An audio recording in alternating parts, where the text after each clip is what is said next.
Dear teachers, welcome to the session of assessment booklet of grades 1 and 2. ఈ విద్యా సంవత్సరంలో మనం తీసుకున్నటువంటి ఎడ్యుకేషనల్ ఇనిషియేషన్స్ లో ప్రముఖమైనది assessment booklet.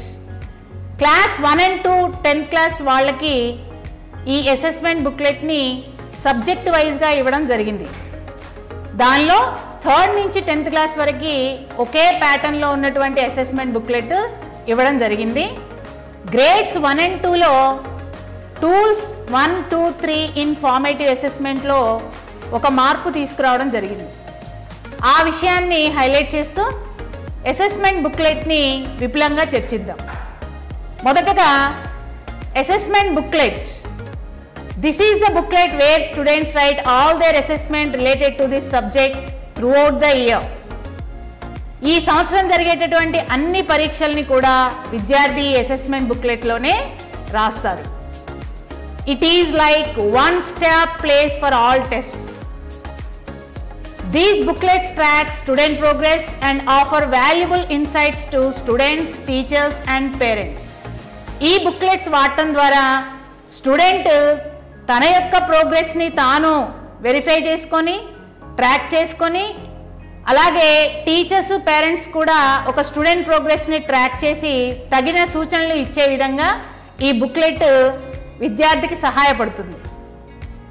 Structure of the బుక్లెట్ని చూసినట్లయితే మనకి 2 types ఆఫ్ అసెస్మెంట్స్ ఉంటాయి.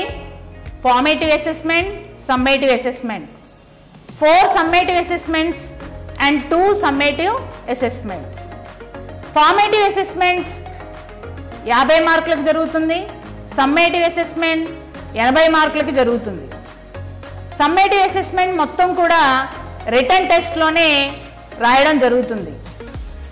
ఫార్మేటివ్ టెస్ట్లోకి వెళ్ళినట్లయితే దీనిలో 4 టూల్స్ ఇవ్వబడతాయి. Tool 1, tool 2, tool 3 and tool 4. ఈ టూల్ 4లో మనం గమనించినట్లయితే ఇది మొత్తం కూడా రిటర్న్ టెస్ట్.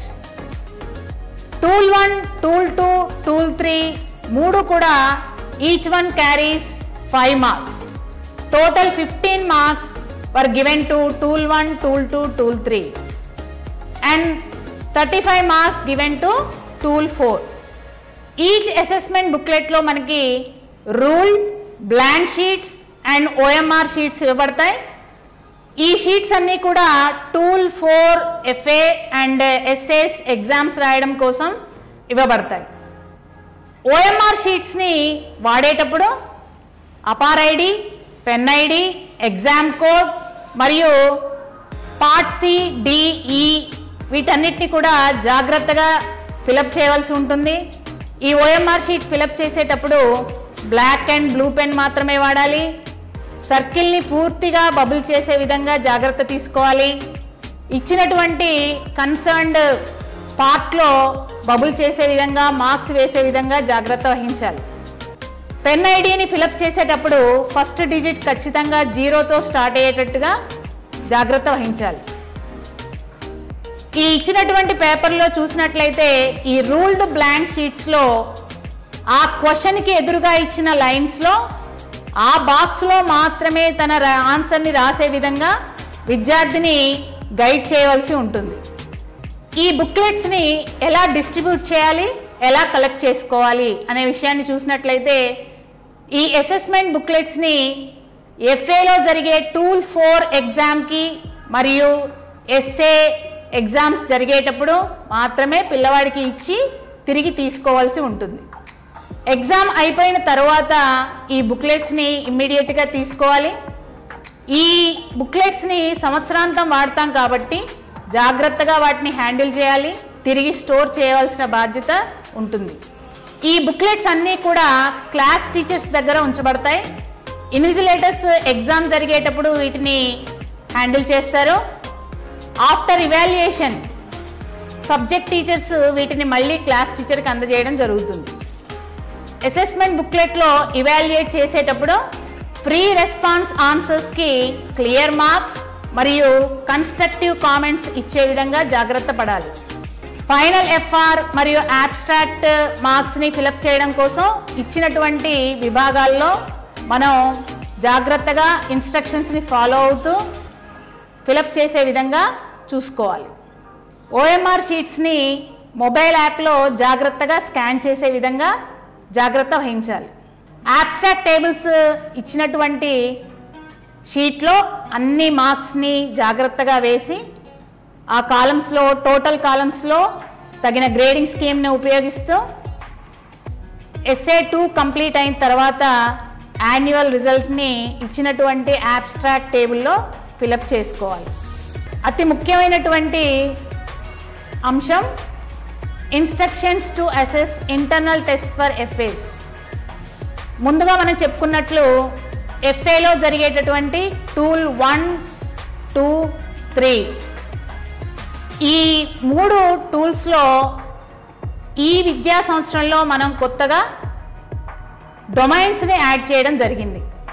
ఒకసారి మీరు గమనించినట్లయితే Telugu social emotional development, cognitive development, language development ఈ 3 డొమైన్స్ని తెలుగుకి మ్యాప్ చేయడం జరిగింది. అలాగే ఇంగ్లీష్లో aesthetic development, cognitive development and language డెవలప్మెంట్ని మ్యాప్ చేయడం జరిగింది. మ్యాథమెటిక్స్లో physical development, cognitive development and numerical డెవలప్మెంట్ని మ్యాప్ చేయడం జరిగింది. ఒకసారి జాగ్రత్తగా గమనించినట్లయితే ఈ టూల్ 1, 2, 3 కూడాను ఇంటిగ్రేటెడ్ ఫార్మేటివ్ అసెస్మెంట్ డిజైన్లో రూపొందించడం జరిగింది. Based on NCFFS 2022 curricular goals, competencies and learning అవుట్కమ్స్ని తీసుకుంటూ డొమైన్ని సబ్జెక్ట్కి మ్యాప్ చేయడం జరిగింది. మొదట టూల్ 1ని గమనించినట్లయితే మల్టీ డొమైన్ అప్రోచ్ని ఫాలో అవ్వడం జరిగింది. ఈ domains socio emotional, aesthetic and physical development. Please observe, in this tool we have mapped one domain of development to one subject. For example, socio emotional skills to Telugu, aesthetic development to English and physical development to math. Activities in formative assessment prepared to help in achieve the mapped learning outcomes aligned to formative assessment through activity based tools. ఈ 3 డొమైన్స్ని కూడా activity based tools ద్వారా మనం assess చేయడం జరుగుతుంది. Tool 2 cognitive development activities mapped with 3 subjects. Subject wise integration చేయడం జరిగింది. Cognitive domain wise టూల్స్ని Telugu related to cognitive activities, English related cognitive activities and maths related cognitive activities. Activities align to cognitive domain goals and learning outcomes. ఈ learning outcomes, curricular goals అన్నిటినీ కూడా NCFFS 2022 నుండి మనం తీసుకోవడం జరిగింది. అలాగే టూల్ 3, ఈ టూల్ 3 అనేది subject specific assessment tool, a dedicated tool focusing entirely on subject specific formative assessment. ఇందులో మనం oral language testing, language comprehension, vocabulary use, sentence ఫార్మేషన్ని టెస్ట్ చేస్తాం. ఈ 4 కూడా Telugu related and English related ఇవ్వబడతాయి. మ్యాథ్స్లోకి వచ్చేటప్పటికి oral numeracy testing, number sense, problem solving, operations understanding ఈ అంశాలని మనం అసెస్ చేయడం జరుగుతుంది. ఈ డొమైన్ని అసెస్ చేయడం ద్వారా ఇన్ డెప్త్ సబ్జెక్ట్ ప్రొఫిషియన్సీని మనం క్యాప్చర్ చేయవచ్చు. Supports teachers in identifying individual learner needs in core subjects. విద్యార్థి యొక్క ఏ అంశంలో అవసరం ఉందో గమనించి అన్ని రకాల హోలిస్టిక్ డెవలప్మెంట్ని పెంపొందించే దిశగా ఈ డొమైన్స్ అన్నిటినీ ఈ అసెస్మెంట్లో భాగం చేయడం జరిగింది. ఇది ఒక కొత్త ఇనిషియేషన్. ఈ డొమైన్స్ అసెస్మెంట్లో మనం అసెస్మెంట్ బుక్లెట్లో ఇచ్చినటువంటి క్వశ్చన్ ఏ విధంగా ఇచ్చామో అనేటటువంటి ప్లెయిన్ టెంప్లెట్ని ఇక్కడ ప్రజెంట్ చేయడం జరిగింది. ఒకసారి చూసినట్లయితే ఇది మనకి టూల్ ఇచ్చేటటువంటి ఒక model. Here we have given formative assessment 1 socio emotional development. ఇదే విధంగా అన్ని ఫార్మేటివ్లకి అన్ని డొమైన్స్కి సంబంధించి టెంప్లెట్స్ ఇవ్వడం జరుగుతుంది. ఒకసారి గమనించినట్లయితే దీనిలో ఉన్నటువంటి స్టెప్స్ వైజ్గా మనం వద్దాం. First competency and learning outcomes. ఈ కాంపిటెన్సీ లెర్నింగ్ అవుట్కమ్స్ని మనం NCFFS నుంచి తీసుకోవడం జరిగింది. కరిక్యులర్ గోల్ నుంచి కాంపిటెన్సీ నుండి తీసుకున్నటువంటి లెర్నింగ్ అవుట్కమ్స్ని ఆధారంగా చేసుకొని మాత్రమే ఈ యాక్టివిటీస్ని రూపొందించడం జరిగింది. మనం యాక్టివిటీ కండక్ట్ చేసేటప్పుడు కూడా ఆ లెర్నింగ్ అవుట్కమ్ని తీసుకొచ్చే విధంగా మాత్రమే ఆ యాక్టివిటీని మనం కండక్ట్ చేయవలసి ఉంటుంది. యాక్టివిటీ పార్ట్లో చూసినట్లయితే మెటీరియల్స్ రిక్వైర్డ్. ఈ మెటీరియల్స్ రిక్వైర్డ్లో మనకి లిస్టెడ్ మెటీరియల్ ఇవ్వడం జరుగుతుంది. యాక్టివిటీ మొదలు పెట్టడానికి ముందు ఆ మెటీరియల్ని మనం అరేంజ్ చేసుకొని విద్యార్థిని అసెస్ చేయవలసి ఉంటుంది. ఒకవేళ NA కనుక ఇచ్చినట్లయితే ఆ యాక్టివిటీకి సంబంధించి ఏ మెటీరియల్ కూడా అవసరం లేదు అని అర్థం చేసుకోవాలి. తర్వాతి పార్ట్ క్వశ్చన్ అంటే what the student needs to do or answer. ఏం చేయాలి, ఏం చెప్పాలి అనేది మనం క్వశ్చన్ ద్వారా క్లారిటీని తీసుకోవడం జరుగుతుంది. అలానే ఇటాలిసైజ్డ్ ప్రాంప్ట్స్ ఇవ్వడం జరుగుతుంది. మనం ఏం చేయాలి అనే దానికి సంబంధించి ఇటాలిసైజ్డ్ ప్రాంప్ట్స్ కూడా మనకి క్వశ్చన్లో ఇంక్లూడ్ చేస్తాము. వాటి ద్వారా ఆ యాక్టివిటీని జాగ్రత్తగా నిర్వహించవలసి ఉంటుంది. Next part teacher instructions. దీనిలో టీచర్ ఏ విధంగా యాక్టివిటీని కండక్ట్ చేయాలి అనేది ఇవ్వబడుతుంది. ఎప్పుడు మెటీరియల్ని చూపించాలి, ఎప్పుడు ప్రాక్టీస్ చేయించాలి అనే విషయాలు కూడా అందులో క్లియర్గా ఇవ్వబడతాయి. Next part student instructions. వారు ఏ విధంగా కాన్వర్జేషన్ చేయాలి అనే దానికి సంబంధించి శాంపుల్ ప్రాంప్ట్స్ కూడా ఇవ్వడం జరుగుతుంది. విద్యార్థి ఏ విధంగా ఆ యాక్టివిటీని చేయాలి అనే దానికి సంబంధించి స్టూడెంట్ కూడా ఇన్స్ట్రక్షన్స్ ఇవ్వడం జరుగుతుంది. ఈ స్టూడెంట్ ఇన్స్ట్రక్షన్స్ని మన లోకల్ లాంగ్వేజ్లో అలానే స్టూడెంట్ కంఫర్ట్ని బట్టి కొద్దిగా మార్పు చేసుకునే అవకాశం మనకు ఉంటుంది. ఏ చిన్న మార్పు అయినప్పటికీ కూడా లెర్నింగ్ అవుట్కమ్ని బేస్ చేసుకొని మాత్రమే చేయవాలి తప్ప పూర్తిగా మార్చకూడదు. Student learning level and marking criteria వచ్చేసి కింద ఇచ్చినటువంటి బాక్స్లో మనకి 3 లెవెల్స్ ఇవ్వడం జరుగుతుంది. Stream, sky and mountain levels. వాటికి సంబంధించిన రూబ్రిక్ కూడా క్లియర్గా ఇవ్వడం జరుగుతుంది. దాని ప్రకారం మాత్రమే మనం మార్కింగ్ ఇవ్వవలసి ఉంటుంది. టీచర్స్ ఇచ్చినటువంటి బాక్స్లో వారి యొక్క మార్క్స్ని మరియు ఫీడ్బ్యాక్ని రాయవలసి ఉంటుంది. ఈ యాక్టివిటీ కండక్ట్ చేసేటప్పుడు కొన్ని జనరల్ గైడ్లైన్స్ని ఫాలో అవ్వాలి. యాక్టివిటీ ఇచ్చిన తర్వాత విద్యార్థి ఆలోచించడానికి కొంత సమయాన్ని ఇవ్వాలి. పూర్తి స్వతంత్రాన్ని ఇవ్వగలగాలి. టీచర్ కేవలం సింపుల్ హింట్స్ మాత్రమే ఇవ్వాలి, ఆన్సర్ మాత్రం రివీల్ చేయకూడదు. ఏదైనా అవసరమైతే తప్ప మైనర్ చేంజెస్ చేసుకోవడానికి మన పరిధిలో ఉన్న మెటీరియల్స్ ద్వారా కొంత చేంజ్ చేసుకునే అవకాశం ఉంటుంది. లెర్నింగ్ అవుట్కమ్ని చేంజ్ చేయకుండా మనకు అనుగుణంగా మెటీరియల్స్ని కానీ ఇచ్చినటువంటి యాక్టివిటీలో కానీ చిన్న మైనర్ చేంజెస్ మాత్రం చేసుకునే అవకాశం ఉంది. మన లోకల్ రిలవెంట్ కాంటెక్స్ట్కి అనుగుణంగా బెటర్ ఎంగేజ్మెంట్ దిశగా యాక్టివిటీని తీసుకెళ్లే విధంగా ప్రయత్నించాలి. ప్రతి విద్యార్థి కూడా ఎంజాయ్ చేసే విధంగానే యాక్టివిటీస్ ఇవ్వబడ్డాయి కాబట్టి టీచర్లు అందరూ కూడా వారి యొక్క హోలిస్టిక్ డెవలప్మెంట్కి అనుగుణంగా ఈ డొమైన్స్ వైజ్ అసెస్మెంట్కి తోడ్పడతారని ఆశిస్తూ థ్యాంక్ యూ. నమస్కారం. ఈరోజు మనము అసెస్మెంట్ బుక్లెట్, అసెస్మెంట్స్ అంటే ఏంటి, అసెస్మెంట్ బుక్లెట్ని ఎలాగ ఫిల్ చేయాలి అనేటువంటి వివిధ అంశాల గురించి తెలుసుకుందాం. అసలు ముందుగా అసెస్మెంట్ అంటే ఏంటి? డయలన్ విలియం గారు he quotes assessment as it is not simply measuring learning but it's about enhancing learning అని తెలియజేశారు.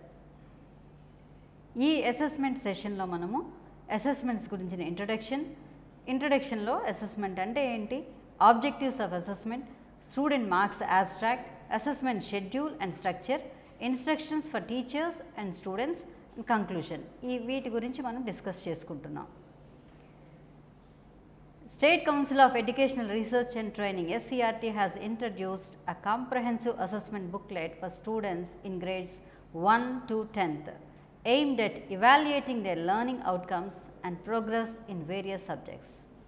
The booklet is designed to assess students' knowledge, skills and application of concepts and provide teachers with valuable insights to inform instruction and support student learning.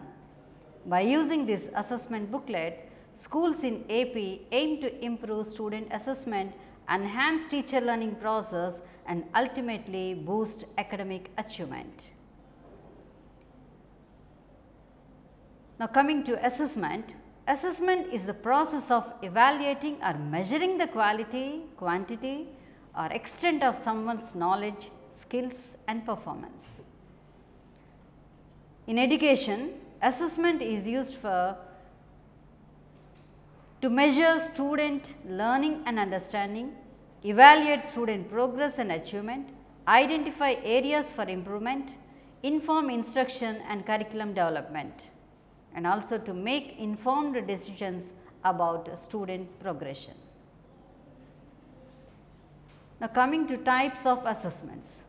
Assessments can be of various forms as formative assessments, summative assessments, diagnostic assessments and authentic assessments. An effective assessment practice help educators understand student needs, adjust instruction and promote student growth. Objectives: evaluate student learning, improve teaching learning process, enhance assessment quality, promote student centric learning and monitor progress. In the assessment booklet, we see a page for student profile. Here the name of the student, his roll number, class, section and name of the school are to be filled. Apart from that, there is a space for APAR ID or PEN ID. So, మనం ఇక్కడ అపార్ ఐడిని fill చేయాలి. In case APAAR ID లేని స్టూడెంట్స్కి మనం అక్కడ pen నంబర్ని మనం అక్కడ ఫిల్ చేయవలసి ఉంటుంది. And this is mandatory. Next మనకి ఎలాంటి అసెస్మెంట్స్ ఉంటాయి? అసెస్మెంట్స్ మనకి ఎడ్యుకేషన్లో మనం 2 టైప్స్ ఆఫ్ అసెస్మెంట్స్ని మనం ఇస్తున్నాం. అందరికీ తెలిసిందే, ఫార్మేటివ్ అసెస్మెంట్స్, రెండోది సమ్మేటివ్ అసెస్మెంట్స్. ఫార్మేటివ్ అసెస్మెంట్స్ మనకి 4 ఉంటాయి. నెక్స్ట్ సమ్మేటివ్ అసెస్మెంట్స్ 2 ఉంటాయి. ఈ ఫార్మేటివ్ అసెస్మెంట్లో మనకి ఏముంటాయి? ఫార్మేటివ్ అసెస్మెంట్లో మనము 4 టైప్స్ ఆఫ్ టూల్స్ని మనం ఉపయోగిస్తున్నాం. Tool 1, tool 2, tool 3, tool 4. ఇందులో ఫస్ట్ 3 టూల్స్, టూల్ 1, 2, 3 అనేది మనం ఇంటర్నల్ అసెస్మెంట్ కింద వాడుతున్నాం. అందులో మనము ఒకటి టూల్ 1 తీసుకుంటే విద్యార్థుల భాగస్వామ్యంతో పార్టిసిపేషన్, వాళ్ళ రిఫ్లెక్షన్స్ని మనం అక్కడ ఫిల్ చేయవలసి ఉంటుంది. టూల్ 2లోకి వచ్చేటప్పటికి రాత అంశాలని రిటర్న్ వర్క్ని తీసుకొని దానిలో మనం మార్క్స్ అవార్డ్ చేస్తాము. థర్డ్ వన్ ప్రాజెక్ట్ వర్క్, దానిలో మార్క్స్ అవార్డ్ చేయడము. లాస్ట్ది టూల్ 4 మాత్రమే మనకి రిటర్న్ ఎగ్జామ్గా తీసుకుంటున్నాం. అలాగే ఎస్ఏలోకి వచ్చేటప్పటికి సమ్మేటివ్ అసెస్మెంట్లో మనకి టోటల్ మార్క్స్ రిటర్న్గానే వస్తున్నాయి. నెక్స్ట్ పేజ్ తీసుకుంటే మన అసెస్మెంట్ బుక్లెట్లో మనకి ఎఫ్ఎస్లో వచ్చిన మార్క్స్, ఎస్ఏలో మార్క్స్ వేయటానికి, అలాగే కన్సాలిడేటెడ్ మార్క్స్ మన వార్షిక ఫలితం అంటాం, యాన్యువల్ రిజల్ట్ వేయటానికి అక్కడ స్పేస్ ఇవ్వడం అనేది జరిగింది. నెక్స్ట్ స్టూడెంట్ యొక్క గ్రేడ్ని నిర్ణయించడం కోసము గ్రేడింగ్ విధానాన్ని కూడా మనము ఈ అసెస్మెంట్ బుక్లెట్లో చూస్తున్నాం. ఇప్పుడు మనము టూల్ 1, టూల్ 2, టూల్ 3 ఇవి ఎలాగ ఇవాల్యుయేట్ చేస్తాము అనేది మనం తెలుసుకుందాం. టూల్ 1 తీసుకుంటే ఆల్రెడీ నేను చెప్పినట్లుగా స్టూడెంట్ పార్టిసిపేషన్ అండ్ రిఫ్లెక్షన్స్కి 5 మార్క్స్ ఇస్తాం. టూల్ 2లో రిటర్న్ వర్క్కి 5 మార్క్స్ అవార్డ్ చేయడం జరిగింది. టూల్ 3లో ప్రాజెక్ట్ వర్క్స్కి 5 మార్క్స్ చేసాము. నెక్స్ట్ టూల్ 4కి 35 మార్క్స్ అవార్డ్ చేయడం జరుగుతుంది ఎఫ్ఏలో. టోటల్ మార్క్స్ మనకి 50 మార్క్స్ అక్కడ వస్తున్నాయి. ఎస్ఏలోకి వచ్చేటప్పటికి మనకి 80 మార్క్స్కి మనం స్టూడెంట్ని ఇవాల్యుయేట్ చేస్తున్నాం. ఈ రెండిట్లో వచ్చినటువంటి మార్క్స్ని టోటల్గా తీసుకొని యాన్యువల్ రిజల్ట్, యాన్యువల్ గ్రేడ్ని మనం కన్సాలిడేట్ చేస్తాం. ఈ గ్రేడ్స్ అసైన్ చేసేటప్పుడు మనం ఏ విధంగా చేస్తామో చూద్దాం. ఈ టేబుల్ని మనం గమనించినట్లయితే గ్రేడ్ 50 మార్క్స్కి తీసుకున్నప్పుడు 46 to 50 స్కోర్ చేస్తే A+, 36 to 45 అయితే A grade, 26 to 35 B+, 21 to 25 వస్తే B గ్రేడ్, అలాగే 0 to 20 వస్తే C గ్రేడ్గా తీసుకుంటాం. టోటల్ 80 మార్క్స్కి మనం తీసుకున్నప్పుడు సమ్మేటివ్లో 73 to 80 A+, 57 to 72 A grade, 41 to 56 B+, 33 to 40 B grade, and 0 to 32 వచ్చి మనం సి గ్రేడ్గా నిర్ణయిస్తాం. 100కి కన్సాలిడేట్ చేసినప్పుడు 91 to 100 వచ్చిన స్టూడెంట్స్ని ఏ ప్లస్లో నిర్ణయిస్తాం. అలాగే 71 to 90 వచ్చినప్పుడు ఏ గ్రేడ్, 51 to 70 మధ్యలో ఉన్న స్టూడెంట్స్ని బి ప్లస్ గ్రేడ్లోను, 41 to 50 ఉన్న స్టూడెంట్స్ని బి గ్రేడ్లోను, 0 to 40 ఉన్న స్టూడెంట్స్ని సి గ్రేడ్గా నిర్ణయించడం జరుగుతుంది. ఇప్పుడు టూల్ 1ని ఎలా ఎవాల్యుయేట్ చేద్దామో తెలుసుకుందాం. ఆల్రెడీ మన ఎఫ్ఏలో మొత్తం 4 టూల్స్ ఉంటాయని మనం అర్థం చేసుకున్నాము. ఇందులో టూల్ 1, ఈ టూల్ 1 ఆల్రెడీ చెప్పినట్టుగా స్టూడెంట్ పార్టిసిపేషన్ అండ్ రిఫ్లెక్షన్స్కి 5 మార్క్స్ని అవార్డ్ చేస్తున్నాం. ఈ 5 మార్క్స్ కూడా మనం ఎలా ఇవ్వాలి అనేది చూద్దాం. ఈ టూల్ 1 మనకి సబ్జెక్ట్ వైజ్గా ఉంటుంది. అంటే లాంగ్వేజెస్కి వచ్చేటప్పుడు తెలుగు, ఇంగ్లీష్ని మనము ఎవాల్యుయేట్ చేసేటప్పుడు బుక్ రివ్యూని లేదా స్టోరీ రివ్యూస్ని తీసుకుంటాం. 3rd to 5th class students కాబట్టి వాళ్ళు రివ్యూ రాయలేరేమో అన్న ఉద్దేశంతో బుక్ రీడింగ్ కూడా ఇచ్చారు. అంటే అక్కడ స్టూడెంట్స్ చేత బుక్ చదివించి వాళ్ళు ఏ విధంగా చదువుతున్నారో దాన్ని బట్టి మనం మార్క్స్ అవార్డ్ చేస్తామన్నమాట. ఇక్కడ స్కోరింగ్ క్రైటీరియా తీసుకుంటే అక్కడ వాళ్ళు బుక్ని ఫ్లూయెంట్గా చదివినట్లయితే వాళ్ళకి అక్కడ 5 మార్క్స్ ఇవ్వడం అనేది జరుగుతుంది. మిగిలిన తరగతుల్లో అయితే రైటింగ్ ద రివ్యూ, వాళ్ళు బుక్ చదివిన బుక్కి వాళ్ళు రివ్యూ చెప్పాలి. లేదా స్టోరీ కనుక చదివినట్లయితే దానికి స్టోరీని, రివ్యూని వాళ్ళు రాసి చూపించినట్లయితే 3 మార్క్స్. చదివిన స్టోరీని రాసుకోవడమే కాకుండా దాన్ని ప్రజెంట్ చేసినప్పుడు దానికి 2 మార్క్స్, టోటల్గా 5 మార్క్స్ హయ్యర్ క్లాసెస్లో అవార్డ్ చేయడం అనేది జరిగింది. 3rd to 5th క్లాస్కి మాత్రము ఫ్లూయెంట్ రీడింగ్కి 5 మార్క్స్ అవార్డ్ చేశాం. నెక్స్ట్ మ్యాథమెటిక్స్లో developing new math questions and also finding solution to that question అనేది మనం తీసుకుంటున్నాం. అంటే ఇక్కడ విద్యార్థి ఒక నూతనంగా ఒక క్వశ్చన్ని తను డెవలప్ చేయవలసి ఉంటుంది. అలా చేసినట్లయితే 3 మార్క్స్ అవార్డ్ చేస్తాం. ఆ ప్రశ్నకి అతను సమాధానాన్ని కనుక ఫైండ్ అవుట్ చేయగలిగితే నెక్స్ట్ 2 మార్క్స్ని అవార్డ్ చేస్తాం. ఈ విధంగా స్ప్లిట్ చేసుకొని 5 మార్క్స్ అక్కడ అవార్డ్ చేయడం జరుగుతుంది. అదే ఈవీఎస్కి వచ్చేటప్పటికి ల్యాబ్ యాక్టివిటీని తీసుకుంటాం. ఏదైనా సరే ఒక యాక్టివిటీని ఇచ్చి ఆ యాక్టివిటీని కండక్ట్ చేయించాలి విద్యార్థులతోటి. ఆ విధంగా కండక్ట్ చేసినప్పుడు వాళ్ళకి 3 మార్క్స్ని అలాట్ చేస్తాము. చేసినటువంటి యాక్టివిటీని రిపోర్ట్ కనుక రాయగలిగితే దానికి నెక్స్ట్ 2 మార్క్స్ని అవార్డ్ చేయడం జరుగుతుంది. నెక్స్ట్ సోషల్ స్టడీస్కి వచ్చేటప్పటికి కాంటెంపరీ టాస్క్స్ అనేది తీసుకుంటాం. ఈ కాంటెంపరీ టాస్క్స్ మనం ఇచ్చినప్పుడు దాన్ని వాళ్ళు చదువుకొని ఒక రిపోర్ట్ కనుక తయారు చేయగలిగితే ఆ రిపోర్ట్ రైటింగ్కి 3 మార్క్స్, తర్వాత దాన్ని ప్రజెంట్ చేసినప్పుడు 2 మార్క్స్ని అలాట్ చేస్తాం. ఇప్పుడు మనము అసెస్మెంట్ బుక్లెట్లో ఈ టూల్ 1కి సంబంధించినటువంటి స్పేస్లో విద్యార్థి ఏ విధంగా చేశారో అనేది మనం అక్కడ 2-3 లైన్లో అక్కడ మెన్షన్ చేసి అక్కడ మనం వివరంగా అక్కడ మార్క్స్ వేయడం జరుగుతుంది. ఫర్ ఎగ్జాంపుల్, ఈ సోషల్ స్టడీస్లో కాంటెంపరీ టాస్క్ అనేది మీరు ఏమి ఇచ్చారో అక్కడ మీరు మెన్షన్ చేయాలి.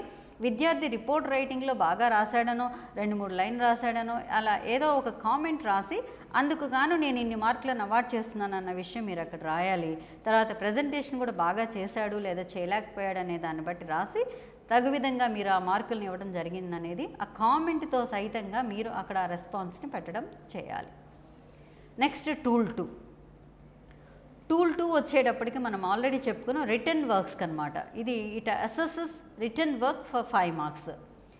అంటే అక్కడ మనం స్టూడెంట్ ఎంత కరెక్ట్గా రాశాడు, నీట్గా రాశాడు, ఎంత ఎఫర్ట్స్ పెట్టాడు అనే దాన్ని మనం ఇక్కడ అసెస్ చేస్తాం ఇన్ రైటింగ్ ఓన్లీ. నెక్స్ట్ మనం ఏదైనా వర్క్ ఇచ్చినప్పుడు ఆ స్టూడెంట్ అది టైమ్లీ కంప్లీషన్ చేసినట్లయితే ఆ రిటర్న్ వర్క్ని 3 మార్క్స్ అవార్డ్ చేస్తాము. తర్వాత ఆ హ్యాండ్ రైటింగ్ నీట్గా ఉన్నప్పుడు అదనంగా 2 మార్క్స్ని అలాట్ చేస్తాం. ఈ విధంగా మీరు ఆ స్పేస్లో మీరు టైంకి కంప్లీట్ చేశాడు, అలాగే నీట్గా రాశాడు కనుక నేను ఈ 5 మార్క్స్ని అవార్డ్ చేశాను, లేదా టైమ్లీ కంప్లీట్ చేయలేకపోయాడు కాబట్టి నేను 2 మార్క్స్ని అవార్డ్ చేస్తున్నాను అన్న విషయాన్ని క్లియర్గా మెన్షన్ చేయవలసి ఉంటుంది టీచర్. నెక్స్ట్ వన్ టూల్ 3, ఇది ప్రాజెక్ట్ వర్క్. అందరికీ తెలిసిందే ఇది. It includes creative project works, అంతేకాని కట్ అండ్ పేస్ట్ మాత్రం కాదు. ఈ ప్రాజెక్ట్ వర్క్స్ కూడా మనము FA 1, 2, 3, 4కి డిఫరెంట్గా ఇవ్వాల్సి ఉంటుంది. ఇది టీచర్స్ అందరు కూడా గమనించాలి. FA 1లో మనము క్లాస్ రూమ్ బేస్డ్ ప్రాజెక్ట్ని ఇవ్వాలి. FA 2కి వచ్చేటప్పటికి ఇన్ఫర్మేషన్ కలెక్షన్ బేస్డ్ ప్రాజెక్ట్ని ఇవ్వాలి. FA 3 మళ్ళీ మనం క్లాస్ రూమ్ బేస్డ్ ప్రాజెక్ట్ ఇస్తాం. FA 4 మాత్రము ఏదైనా సరే ఒక మోడల్ని తయారు చేయించాలి, మోడల్ మేకింగ్ అనమాట. ఈ విధంగా వేరువేరుగా ప్రాజెక్ట్స్ని ఇవ్వాల్సి ఉంటుంది. ఈ స్కోరింగ్ చేసేటప్పుడు FA 1, FA 3, FA 1 to FA 1, FA 2, FA 3 ఈ మూడింటికి మనము రిపోర్ట్ రైటింగ్కి 3 మార్క్స్ ఇస్తాము, ప్రజెంటేషన్ చేసినందుకు 2 మార్క్స్ ఇస్తాం. అంటే వాళ్ళు చేసిన ప్రాజెక్ట్ని రాసుకొని రావాలి, దాన్ని వాళ్ళు ప్రజెంట్ చేయాలి. FA4లో మోడల్ మేకింగ్ కాబట్టి అక్కడ వాళ్ళకి మోడల్ తయారు చేసినందుకు 3 మార్కులు, దాని ప్రజెంటేషన్కి 2 మార్క్స్ అవార్డ్ చేయడం జరుగుతుంది. Next comes tool 4. ఇది అందరికీ తెలిసిందే, మనం ఎప్పుడు కూడా రిటన్ ఎగ్జామినేషన్ని చేయించేది. ఈ రిటన్ ఎగ్జామినేషన్ ఆల్రెడీ మీకు చెప్పినట్లుగా 35 మార్క్స్కి ఇవ్వటం జరుగుతుంది. ఈ టేబుల్లో మీరు గమనించవచ్చు నంబర్ ఆఫ్ క్వశ్చన్స్ అలాగే మార్క్స్ అవార్డెడ్ అనేది ఈ టేబుల్లో మనకి క్లియర్గా ఇచ్చాము. FAస్లో రిటన్ టెస్ట్ టూల్ 4కి 35 మార్క్స్, నెక్స్ట్ ఎస్ఏలోకి వచ్చేటప్పటికి మనకి 80 మార్క్స్, 33 క్వశ్చన్స్ ఇస్తారు. అందులో దానికి గాను 80 మార్క్స్ ఎస్ఏలో ఇవ్వడం జరిగింది. దీన్నే మనం ఇక్కడ క్లియర్గా ఈ నెక్స్ట్ టేబుల్లో చూడగలుగుతున్నాం. ఫార్మేటివ్ అసెస్మెంట్లో మనకి మొత్తము C సెక్షన్స్ ఉన్నాయి. ఏది టూల్ 4లోకి వచ్చేటప్పటికి టూల్ 4లో మనకి ABC సెక్షన్స్ ఉన్నాయి. ఏ సెక్షన్ వచ్చేటప్పుడు మనకి మల్టిపుల్ చాయిస్ క్వశ్చన్స్ మాత్రం ఉంటాయి. అలాంటివి 15 క్వశ్చన్స్ ఉన్నాయి and each question carries 1 mark, 15 marks in total. And section B is short answer type. Here 2 questions ఉంటాయి, ఒక్కొక్క దానికి 2 marks, 4 marks in total. Next C సెక్షన్లో కొద్దిగా లాంగ్ ఆన్సర్స్ అనేది ఇవ్వడం జరిగింది. వాటికి 4 క్వశ్చన్స్ ఇచ్చారు, 4 marks each one, 16 marks in total. టోటల్గా FAస్లో మనకి టూల్ 4లో 35 మార్క్స్. నెక్స్ట్ సమ్మేటివ్ అసెస్మెంట్కి వద్దాం. సమ్మేటివ్ అసెస్మెంట్లో కూడా మనకి ఇలాగే సెక్షన్స్ ఉన్నాయి, కాకపోతే D సెక్షన్ అనేది అదనం. అంటే సెక్షన్ ABCD 4 సెక్షన్స్ ఉన్నాయి. సెక్షన్ A అనేది MCQs. ఇక్కడ నంబర్ ఆఫ్ క్వశ్చన్స్ పెరిగాయి. ఫార్మేటివ్ అసెస్మెంట్లో 15 ఇచ్చినటువంటి క్వశ్చన్స్ ఇక్కడ మనకి 20 MCQs ఇచ్చారు, 20 marks. Very short answer questions ఇచ్చారు 4, వాటికి 8 మార్కులు. షార్ట్ ఆన్సర్ క్వశ్చన్స్ 5 ఇవ్వడం జరిగిందండి, వాటికి 20 marks. 5 into 4 20 marks. Long answers మనకి 4 ఇచ్చారు, each question carries 8 marks, totally 32. ఓకేనండి, ఈ విధంగా 80 marks out of 33 questions carrying 80 marks summative assessment. Already చెప్పినట్లుగా ఇందులో సమ్మేటివ్ అసెస్మెంట్ మనకి 2 సెక్షన్స్లో 4 సెక్షన్స్లో ఉన్నాయండి. అందులో MCQs ఉన్నాయి, నెక్స్ట్ ఫ్రీ రెస్పాన్సెస్ కూడా మనకి ఉండడం అనేది జరిగింది. అంటే 20 మార్క్స్ ఏమో MCQస్కి, మిగిలినటువంటి 60 మార్కులు ఫ్రీ రెస్పాన్స్ క్వశ్చన్స్కి మనము ఇవ్వడం అనేది జరిగింది. నెక్స్ట్ యాన్యువల్ రిజల్ట్ ఎలా క్యాలిక్యులేట్ చేస్తాం. యాన్యువల్ రిజల్ట్ మనం ఇంటర్నల్ మార్క్స్ తీసుకుంటాము, అలాగే SA2 మార్క్స్ని తీసుకుంటాం. ఇంటర్నల్ మార్క్స్ అంటే 20% వెయిటేజ్. అంటే అక్కడ మనకి ఏమేమి వస్తాయంటే FA1, FA2, FA3, FA4 ఈ 4 ప్లస్ SA1 ఈ 4 ఎగ్జామ్స్ని తీసుకొని 20%కి రెడ్యూస్ చేసి అక్కడ మనము ఇంటర్నల్ మార్క్స్ తీసుకుంటాం. SA2లో వచ్చినటువంటి 80% మార్క్స్ని కలిపి టోటల్ 100 మార్క్స్కి మనం యాన్యువల్ రిజల్ట్ అనేది ఇవ్వడం జరుగుతుంది. ఈ క్యాలిక్యులేషన్ మనం ఈ నెక్స్ట్ స్లైడ్లో చూడగలుగుతున్నాం. Consolidation of marks FA1 plus FA2 plus FA3 plus FA4 plus SA1. దీనిలో మార్క్స్ స్కోర్డ్ తీసుకొని into 20 by total marks in all these examinations అలా తీసుకుంటామండి. బీనేమో SA2లో వచ్చిన మార్క్స్ ఈ రెండింటిని కలిపినప్పుడు మనకి 100 మార్క్స్కి మార్క్స్ వస్తాయి. Next assessment schedule. మనకి ఆల్రెడీ చెప్పినట్టుగా 4 FAs 2 SAs ఉంటాయి. FA1 వచ్చి ఆగస్టులోను, ఫార్మేటివ్ అసెస్మెంట్ 2 వచ్చేటప్పటికి మనకి అక్టోబర్ 2025, సమ్మేటివ్ అసెస్మెంట్ 1 వచ్చి నవంబర్ 2025, FA3 వచ్చి జాన్ 2026, FA4 మనకి February 2026 and finally summative assessment 2 March 2026లో జరుగుతుంది.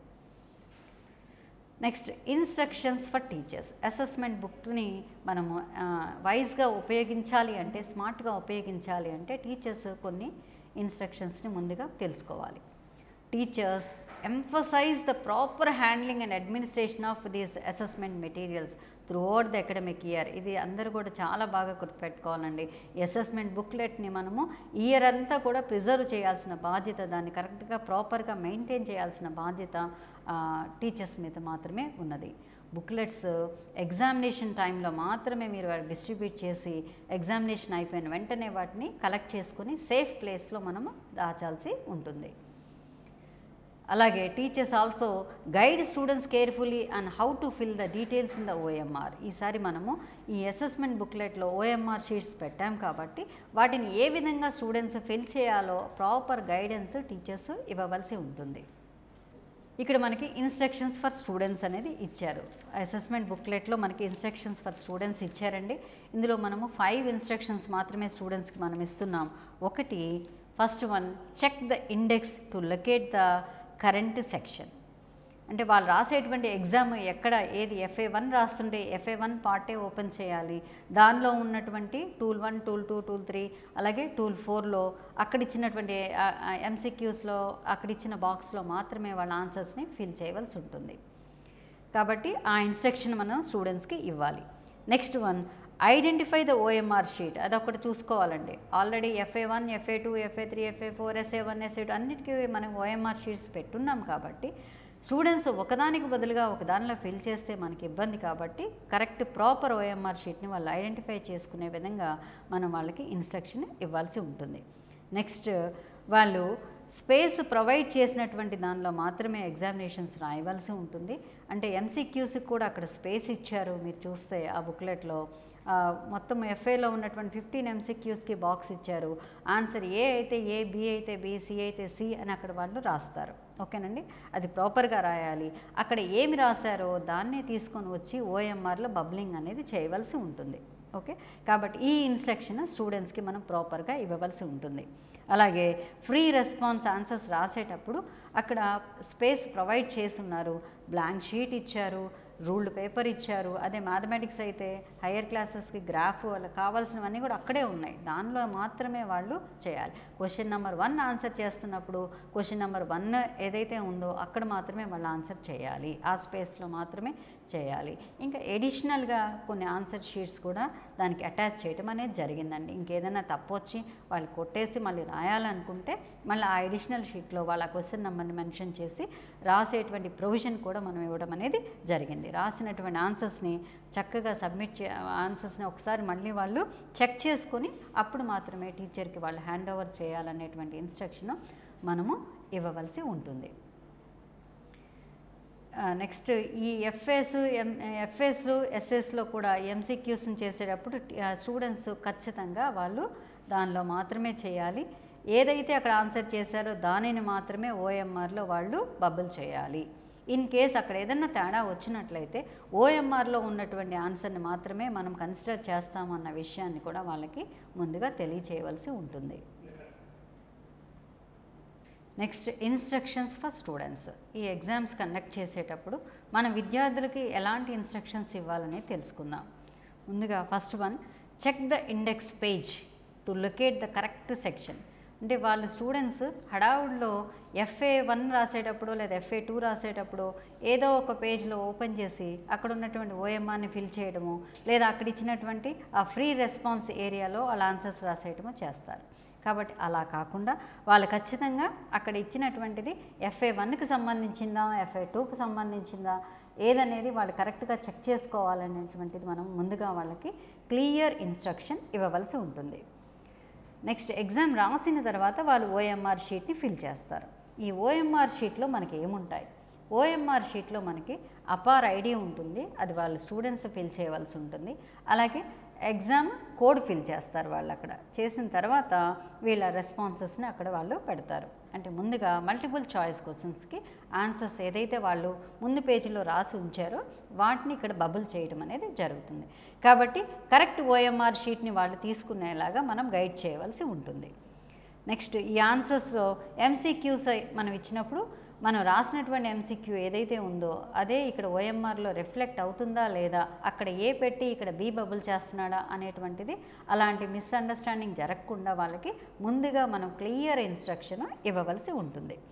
నెక్స్ట్, ఫ్రీ రెస్పాన్సెస్ ఏవైతే రాస్తున్నారో అవి ఆ క్వశ్చన్ నెంబర్కి ఖచ్చితంగా దాని ఎదురుగా మాత్రమే రాయాలి. క్వశ్చన్ నెంబర్ 16 ఆన్సర్ చేస్తున్నప్పుడు అక్కడ క్వశ్చన్ నెంబర్ 16కి ఎక్కడైతే స్పేస్ ప్రొవైడ్ చేశారో అక్కడ మాత్రమే రాయాల్సి ఉంటుంది. ఇన్ కేస్ క్వశ్చన్ నెంబర్ 16 రాసేసాడు, అది తప్పైంది, అది కొట్టేసి మళ్ళీ రాయాలంటే అక్కడ సాధ్యం కాదు. కాబట్టి అలాంటి సందర్భాల్లో వాళ్ళు ఎడిషనల్గా రాయడం కోసము ఒక ఎడిషనల్ ఆన్సర్ షీట్ కూడా అక్కడ ఇవ్వడం అనేది జరిగింది.